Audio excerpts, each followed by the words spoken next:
अहिल्यानगर जिल्ह्यामध्ये पाण्याची दुर्दशा जी आहे वाढत चाललेली आहे आणि गावगावचे जे साठवण तलाव आहेत त्यांनी तळ गाठलेला आहे. आत्ता आपण आहोत राहाता तालुक्यामध्ये आणि या परिसरामधील हा साठवण तलाव जो आहे पाणी पुरवठ्याचा, तो आता त्यानं तळ गाठ्याचं चित्र जे आहे ते पाहायला मिळतंय. अहिल्यानगर जिल्ह्यामध्ये सातत्यानं जर बघितलं तर जी गोदावरी असेल, निळवंडे धरण असेल, भंडारदरा असेल, यातून आवर्तन जे आहे ते दिलं जातं.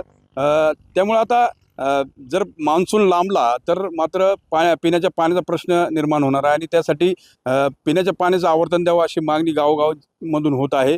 एकंदरीत जर बघितलं तर सर्वेक्षणामध्ये भूजल पातळी देखील खालवल्याचं चित्र जे आहे ते पाहायला मिळतंय.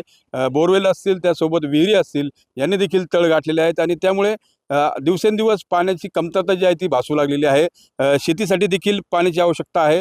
जनावरांच्या पिण्याच्या पाण्याचा देखील प्रश्न ऐरणीवर आहे. त्यामुळे साठवण तलाव भरून द्यावे अशी मागणी जी आहे ती सातत्यानं होत आहे. पारनेर, पाथर्डी, त्यासोबत नेवासाचा काही भाग असेल, शेवगाव असेल, अशा अनेक गावांमध्ये आता पिण्याचा पाण्याचा प्रश्न जो आहे तो आता गंभीर बनलेला आहे. त्यामुळे जी मागणी आहे ती सातत्यानं होत आहे की साठवण तलाव जे आहेत ते भरून द्यावेत. मनोज गाडीकर, TV9 मराठी, राहता अहिल्यानगर.